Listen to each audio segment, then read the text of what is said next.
A lot of it was just trying to mimic our horses as best as we could. About 6-7 years ago, I started riding actual horses, and from there I was involved in a lot of community with like my barn friends, and we discovered that we all had this cool talent where we could all jump over obstacles, just like a horse on all four legs. I thought it was a pretty universal talent. I thought like pretty much anybody could, but when I started posting these videos online in about 2016, I realized that I was kind of one of a kind. I was able to jump pretty high, and from there I kind of kept going to see how high I could go, and I've reached almost 4 feet now, which I'm pretty proud of. This better not awaken anything in me.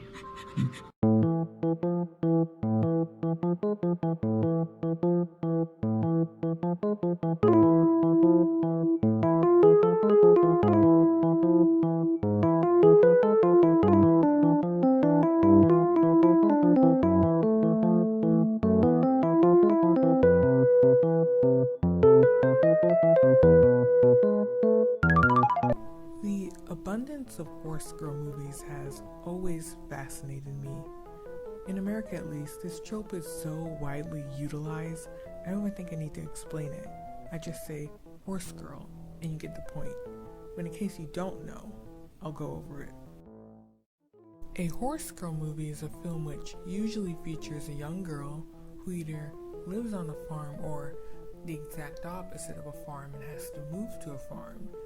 And there she meets a horse who's special or something, and the horse helps her through some tough shit in her life, like she's an orphan or she's poor or she's dying of cancer, and somehow the horse solves all her problems. And the horse teaches her kindness and strength, and she teaches the horse how to run. You know how after Jaws came out, a barrage of bad, low-budget shark movies followed it, made both ironically and unironically, attempting to profit off the genre craze? Like, Raging Sharks or Jaws 2. But to date, there hasn't been one successful shark movie that can even remotely measure up to Jaws. This is kind of what it feels like with horse girl movies.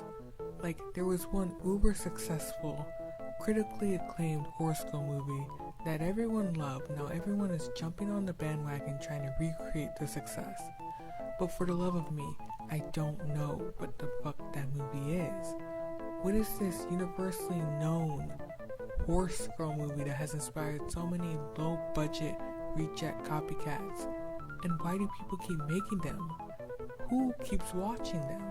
Obviously, someone enjoys them, or we wouldn't have masterpieces such as Flicka, the story of young Kathy, who claims a wild horse as her own, an effort to prove to her father that she is capable of one day taking over the family farm.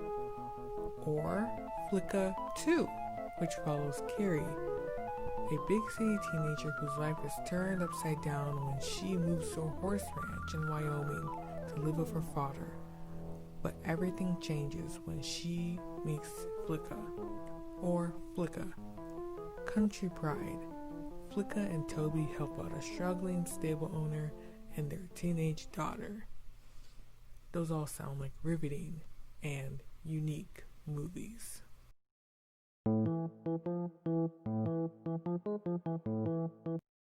17-year-old Dusty Rhodes goes to live with her grandfather because both of her army parents are fighting in the Afghanistan war. Dusty attends a new high school where she makes friends with a group that includes Savannah, a girl whose father also served in the army. Dusty convinces her new friends into forming an equestrian drill team that allows them to perform at rodeos and parades. Dusty's world is turned upside down by the war when her mother's helicopter is shot down in action and she goes missing.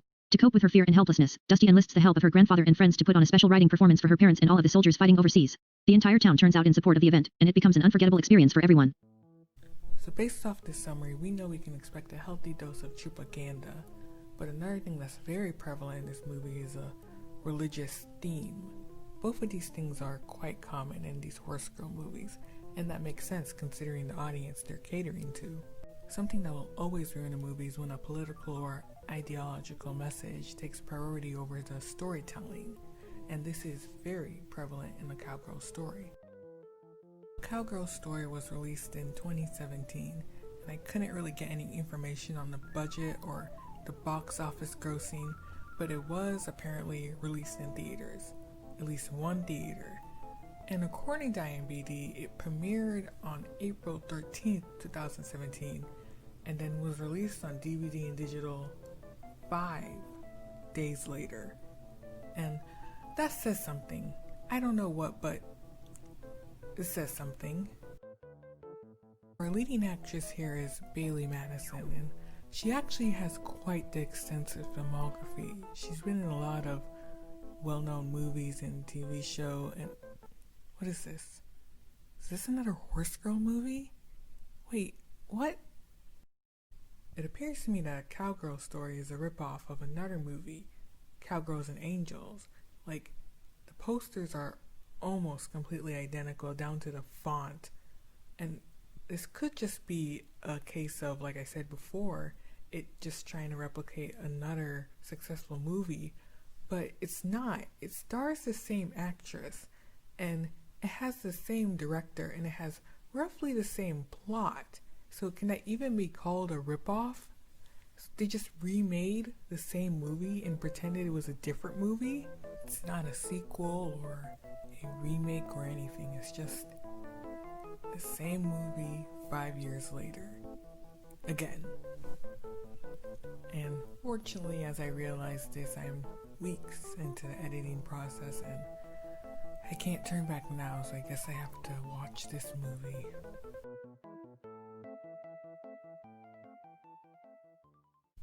The movie opens on a high note, literally, with a cheesy generic song about loving our troops, played over what looks like stock footage. I mean, I'm pretty sure most of it is original footage, but it really does have a stock footage-y vibe.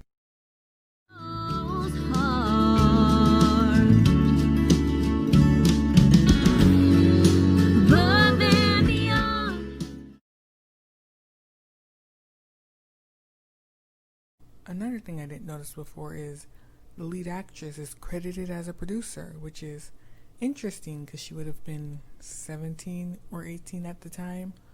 It also makes the whole Cowgirls and Angels thing that much more suspicious. So here's a quick rundown because the way this movie unfolds, its plot is boring and ineffective.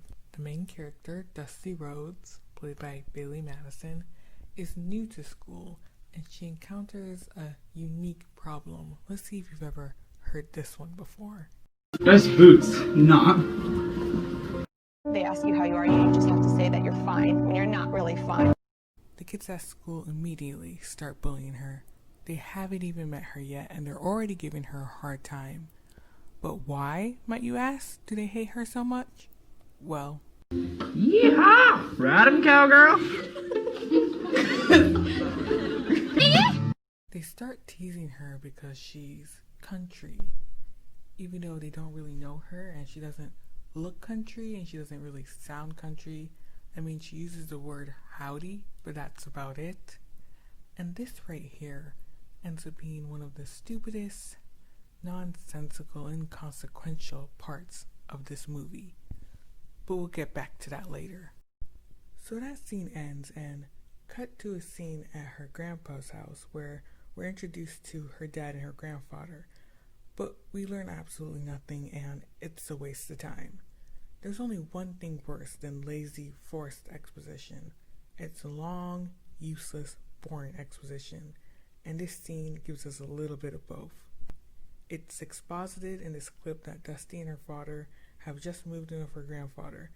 But that's about it. And it's kind of a waste of time to stop the movie to relay that information, which is relayed again in a following scene. There's also no character building, and that's throughout the entire movie. There's no plot building because the movie has no plot. And the scene is literally less than a minute long.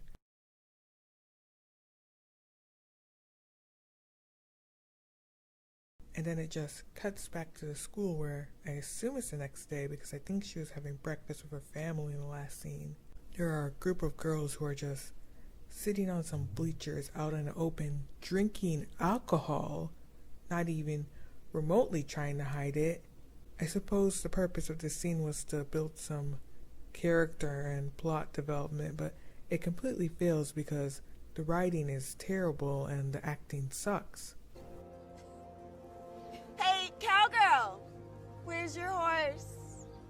Maybe she doesn't have a horse. Oh, she has a horse. That scene, once again, is barely half a minute. And it just cuts back to the farm, or her grandpa's house, I think. And there's more fun dialogue with her and her dad about how her mom's in the army, yada yada. We could have done this before, but we needed a whole nother scene for it. Dusty's like, I'm sad because both my parents are in the army and they're always leaving to go fight a war. And her dad is like, well, you know, I met your mother in the army, so if it weren't for the war, you wouldn't be here. And Dusty is like, cool for you, but I'm still sad. And then the scene is over.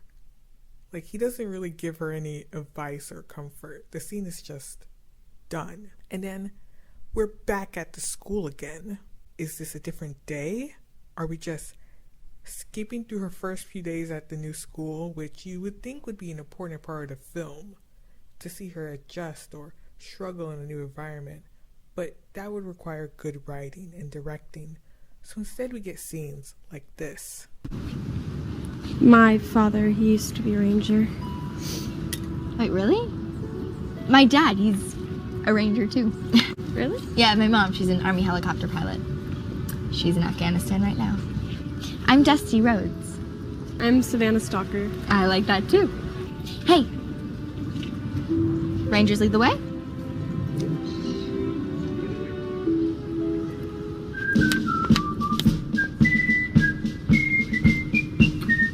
All the way. See ya. Bye, Savannah. And scenes like this. You need some help? Oh, no. Yes. Thank you. I'm Trevor. Oh, Dusty. Maybe I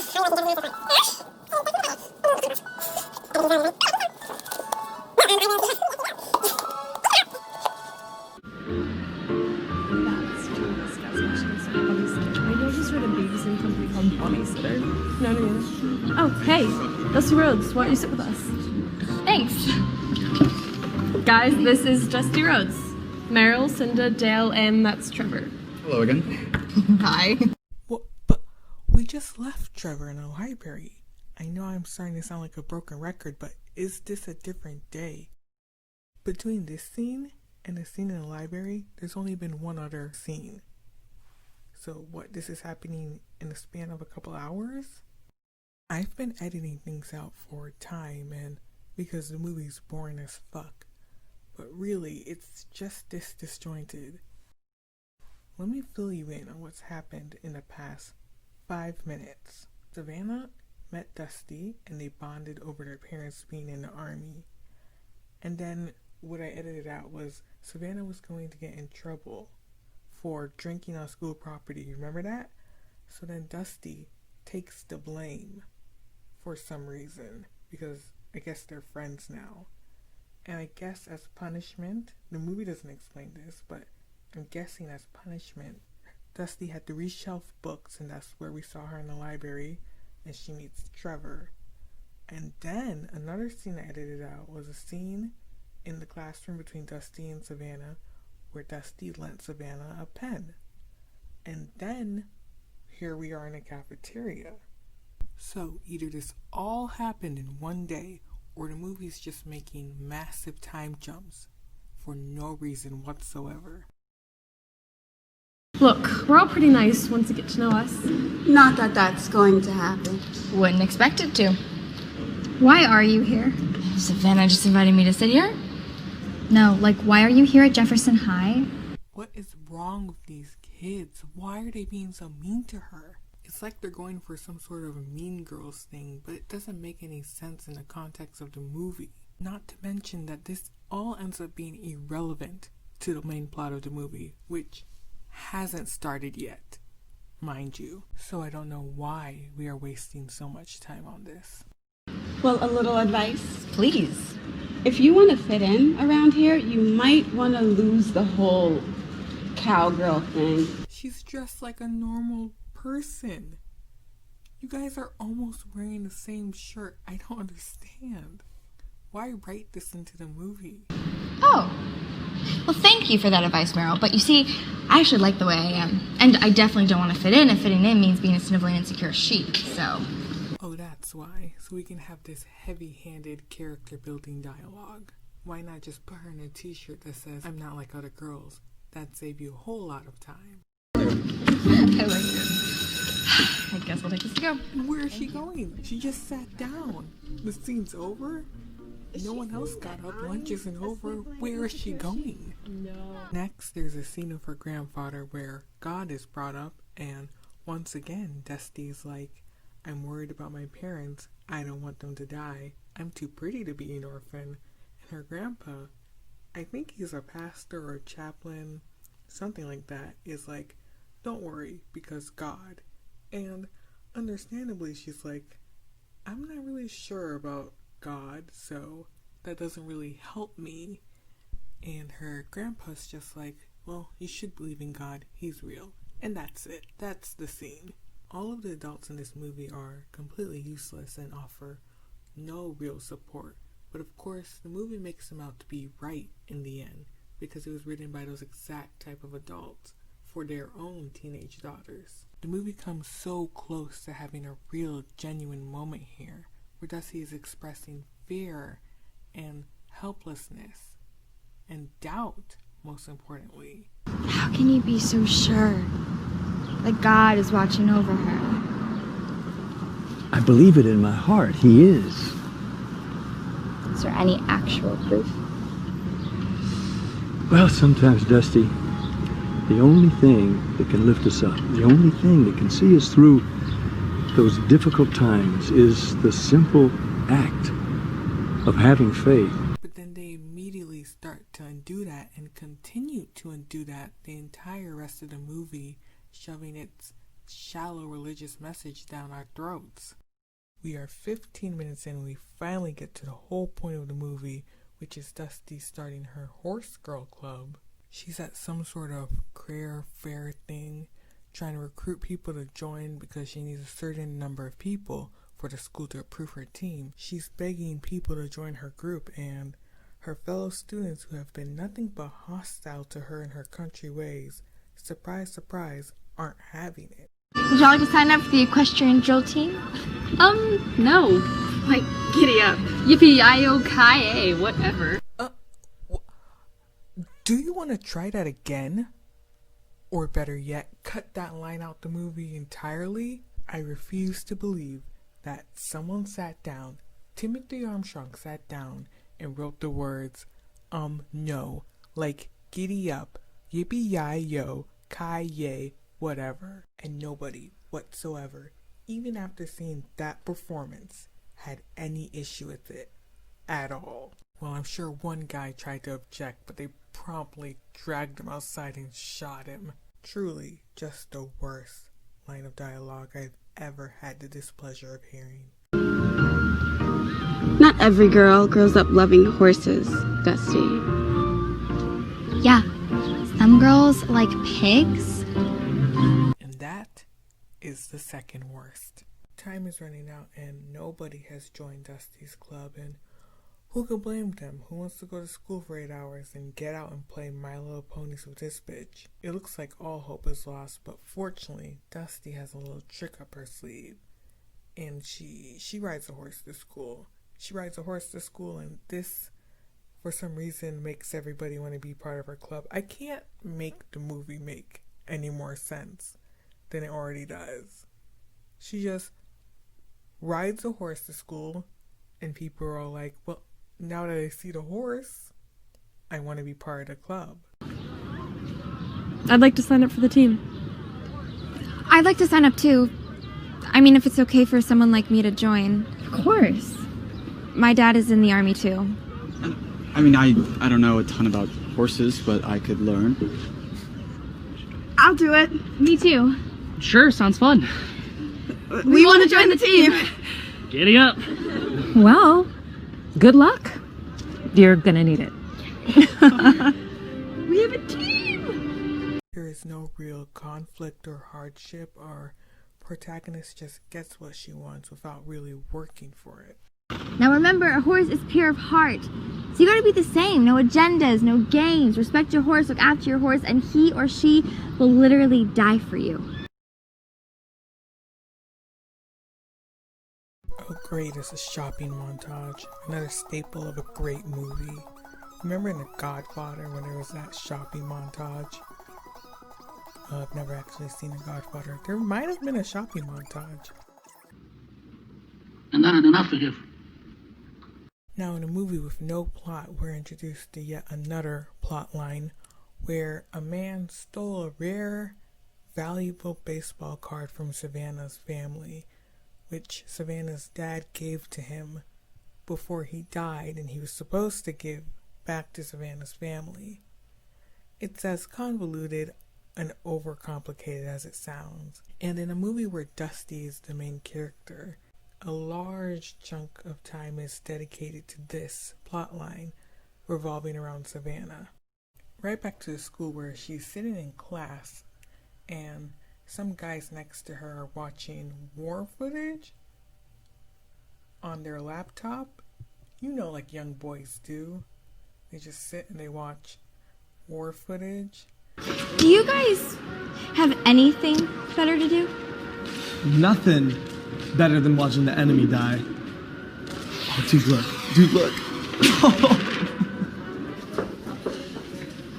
You want to send a message that says, oh, it's so terrible how our generation's so desensitized to violence and they glorify war, while kind of glorifying it in this movie. Even though it's not really explicit or obvious, propaganda never is. This movie definitely glorifies the US Army and the troops. That's the whole point of the movie. It's in the summary of the movie. The movie's trying to have some sort of moral high ground while still trying to please its audience, which is in direct contradiction to that moral high ground. Look at this. Look at how explicit it is. What are you doing?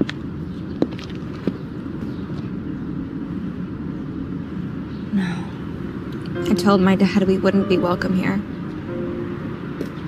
That is not true, okay? Look, whoever did this is narrow-minded and stupid, and I think I might know who did it. This girl who's obviously Muslim is being bullied for being Muslim. But she's just a prop. They barely give her any lines. Her character isn't developed at all. She's just a way to give Dusty character a failed attempt to give Dusty character. So?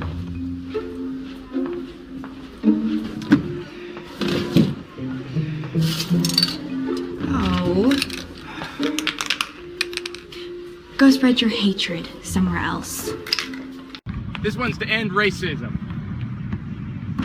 Now Dusty's mad that a guy who she's had a handful of conversations with and went on one hike with dares to talk to another girl. I don't know what she's so worried about though, because based on the content of their conversation, he's only trying to give her brain damage.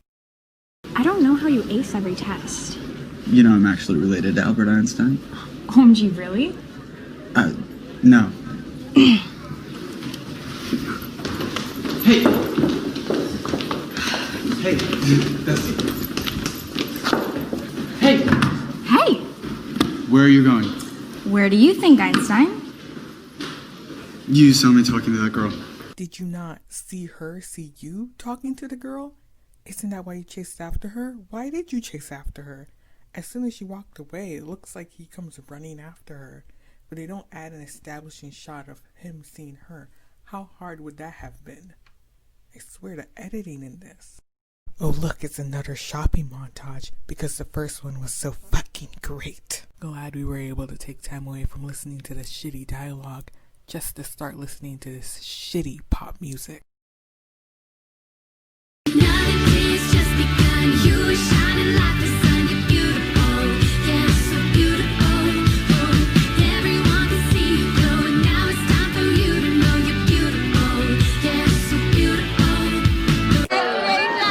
Long may they rise. I'm so proud of you guys. Yes, that was a great performance. It was.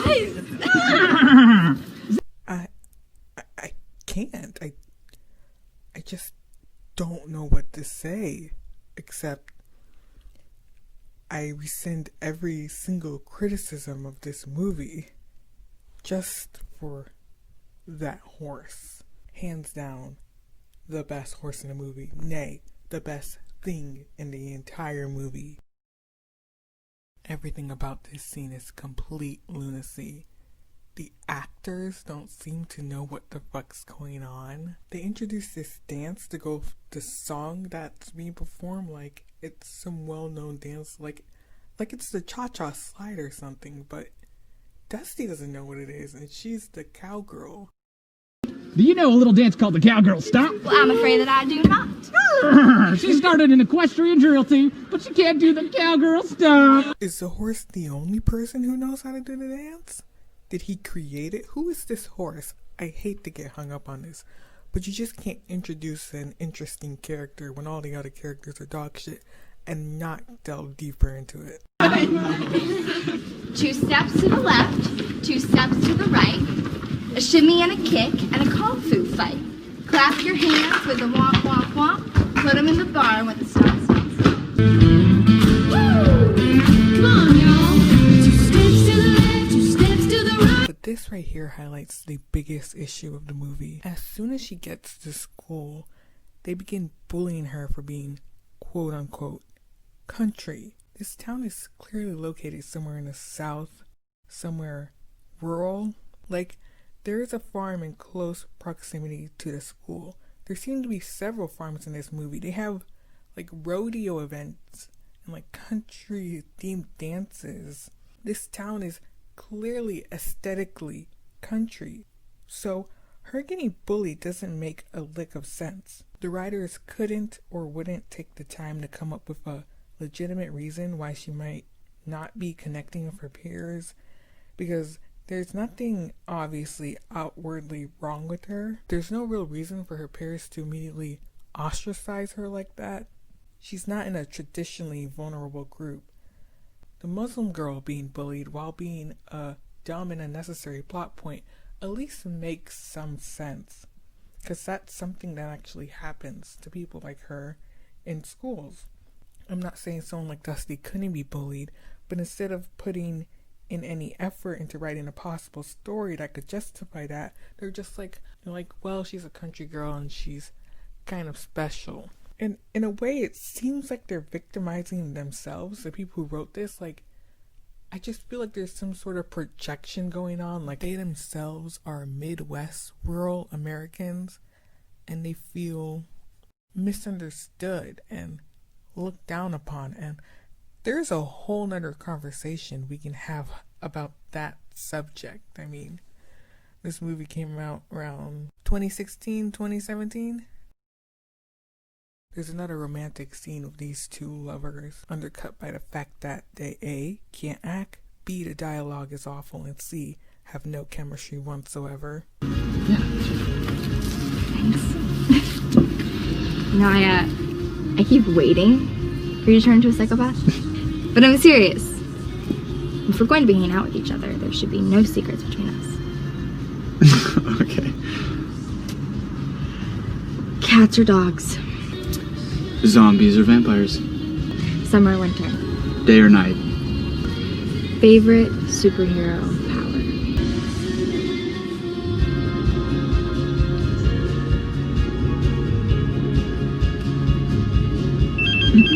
So we're back to the other storyline of Savannah, which at this point I had completely forgotten about, but Dusty confronts the shop owner who allegedly stole from Savannah's family. This war has hit a lot of families very hard, Mr. Jansen. But it has hit the stalkers especially cruelly. Her mother has no money. She has no job. They were just kicked out of their home and has been in their family for 80 years. To Savannah and Dusty with a horse we don't know, or maybe we have been introduced to this horse and I forgot. It's a sick horse, another horse girl movie trope. Her horse is sick. But now we're cutting back again to a scene with a boy whose name I don't know. I'm pretty sure he's Savannah's love interest, but his dad is like, you should stay away from her. And it doesn't matter because we'll know they'll all be together in the end. And that conversation is one and done. And then we're just off to the next scene with her grandpa. And then back to the farm, right back to the farm, which we just left, to continue the sick horse plotline, which we just left. Why didn't we just stay with the sick horse plotline? Why did we need to insert another scene in the middle there?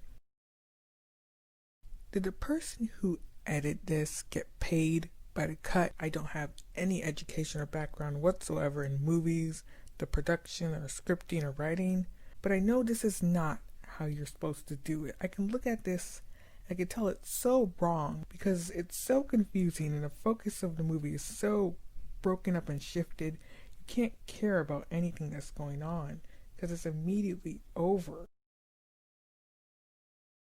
We're back at the school because that's where all great things happen. And for some reason, there's a giant flat screen TV playing the news during lunch in this cafeteria. And everybody's watching it. You know how school be. And these guys openly start bullying the Muslim girl. And where are the teachers? I swear I just saw a teacher. They're not going to get involved? I guess that's just what happens when you cut their salary to pay for Toshibas. They just stop giving a shit. These guys are just openly bullying the Muslim girl. Like I said, it's all very cartoonish and one-dimensional. Go home, go home, go home, go home, go home. Hey, leave her alone. Her father is fighting Afghanistan right now. And she is more American than you will ever be. Dusty makes a whole speech and stands up for her and, oh my gosh, look, she's such a good, wholesome person. What a lazy and pathetic way to develop your character. My God. The whole Muslim girl plotline is just so unnecessary and adds nothing to the movie. Take it out and nothing would change. And issues this heavy and controversial shouldn't be used as filler. Oh, and on that note, it also doesn't make sense because is it supposed to be 2017 in this universe as well? Because these kids, if they're in high school, are 15 to 18, right? So they would have been not born and babies when 9/11 happened. But they're acting like they lived through it and witnessed it themselves and are so involved with what's going on in the war. It's very strange. Take it from someone who was, in fact, in high school in 2017. At that point, your whole life has been war and the post 9/11 society. At that point, you're not really invested at all in that stuff. It's kind of fucked up, but that's the truth. Speaking of stupid, pointless, and unnecessary plot lines, this movie, Dusty and Savannah are trying to get back the baseball card that was stolen from Savannah's family, or they're just trying to look at it. They break into the guy's store. They apparently don't steal it back because stealing is wrong. Even though they have proof that the card doesn't belong to him, they don't really do anything with it. And then Dusty finds out her mom is MIA. Her helicopter was shot down because this movie needs more conflict. I mean, what's going on? The horse is sick. Oh, the horse is dead already. Well, that was fast. And this actress tries her very best to give a convincing emotional performance, but she can't fight her intuition that she's in a really bad B-movie and she shouldn't waste her energy. I don't know why one horse dies and another one doesn't. Life can be so beautiful at one moment and so heartbreaking the next. I want to trust that God has a plan, but it is moments like these that I'm just not so sure. So Dusty finally goes to church. Yeah, remember this movie is part sermon? And she runs into one of the bullies at school who harassed a Muslim girl. And this kid is mad and sad because his dad died in 9/11. And that's why he bullies the Muslim girl, which obviously it doesn't make sense and it doesn't fucking justify anything. But the movie kind of makes it seem like it does, which is gross and weird. My whole life I've been so angry about my father. I was sure there couldn't be a God, because how could a God let that happen to my dad? Trevor, of all people, comes to tell her that her dad's been injured. Why Trevor? How did Trevor know? Who told Trevor? Oh yay, her dad's fine. Hip hip hooray. We resolved that plot point really quick. I mean, we only have like 20 or so minutes in the movie. There is no time for any real emotion or tension. What are we gonna do? Cut out a shopping montage? No, we need those to show they went shopping. Otherwise, they're gonna be like, where'd they get all the new clothes? And it's like, oh, shopping. They went. Ugh. Now that we've circle jerked the military to completion and we've mentioned God, the movie decides it's time to wrap it the fuck up. The bigoted boy apologizes to the Muslim girl because he's good now because he found God. Plot point resolved. Savannah makes up with her mom because they were having relationship issues. If I didn't mention that, that was another plot point in the movie. Plot point resolved. That guy confesses his love to Savannah. Plot point resolved. The guy who stole from Savannah's family has a change of heart and returns what he stole because he also found God, I think. Plot point resolved. Savannah's dad shows up as a ghost. Plot point resolved, I guess. Well, I guess that's just about everything. I mean, sure, her mom's still missing, but I suppose it can just leave that up to... oh, no. Her mom's back, safe and sound, in the last 3 minutes of the movie. Plot point resolved. I mean, we might as well just wrap everything up. We're done here. We're going home. Yeah, I'm sure they fucking love this one.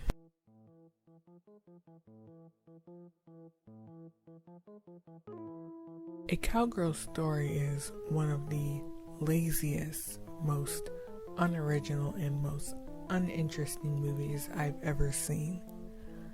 It's propaganda, but it's boring propaganda, which completely defeats the purpose of propaganda. It has shallow, undeveloped takes on the critical issues central to the plot. That paired with the forgettable background characters and embarrassingly bad writing makes the movie cringy and unbearable. The religious aspect, one of the main subjects, is weak. At first, Dusty doesn't really have faith, and then she just does. She only changes her tune when she's going through real hard times. She only turns to God when she's suffering, and while there's nothing wrong with that, from a personal perspective, it just allows the writers to avoid sufficiently addressing her relationship with religion. It's not really a young story about a young girl who's conflicted and her journey of faith. They're just trying to preach to you about how great God is. Look, he brought her parents home because she believed. Why would someone pay for a movie that does what they could get for free on any given Sunday? The other big aspect of this movie concerns the military, and it's also not done well at all. As someone who didn't grow up in a military family, I didn't gain any insight into what it means to be a kid whose parents served. It didn't garner the sympathy and respect that it wanted to. The message is simply support our troops because what they're doing is so honorable, and Like I said, as someone who doesn't know a pre-9/11 America, as someone who doesn't know a warless America, you have to do better than that. Obviously, I don't have anything against showing your support for people in the military, but this movie isn't about them. It's about glorifying the idea of fighting the war as a whole. Because to the people who made this movie and to the Americans who watch this movie, war is about valor and freedom and nothing else. Instead of creating a story with interesting characters, they just satiate their target audience by displaying these precise tropes to fulfill all their preconceived notions. It takes no risk and it lacks any nuance and complexity these topics usually contain. It's just full of fluff and padding with unremarkable characters and an uncompelling story. At its best, it's technically stale and completely incompetent at other points. Not to mention the horses. There is a very disappointing lack of horse in this movie with the horse on the cover. Most importantly, this horse. Petition to make a spin-off series with just this horse. A Cowgirl story gets 1 out of 10 stars. 0 stars for the movie and 1 star for the horse. Thank you so much for watching my video, and I really mean that. If you took the time to sit down and watch my very first video, it really means a lot to me. Like I said, this is my first video, so like any constructive criticism and advice or improvement you can give will be greatly appreciated. This was more of a learning experience for me. I've been putting this together since like September or whatever, and obviously I have school and stuff to worry about, so it's been a long process. But like I said, any advice you can give will be greatly appreciated. But this was fun. I'm looking forward to giving it a second go, hopefully soon. Now that I am older and wiser. I hope this doesn't sound weird. I'm recording this at like 2:30, trying not to wake anyone up in my house, so you can tell I'm not good speaking off the cuff either, but until next time, I guess.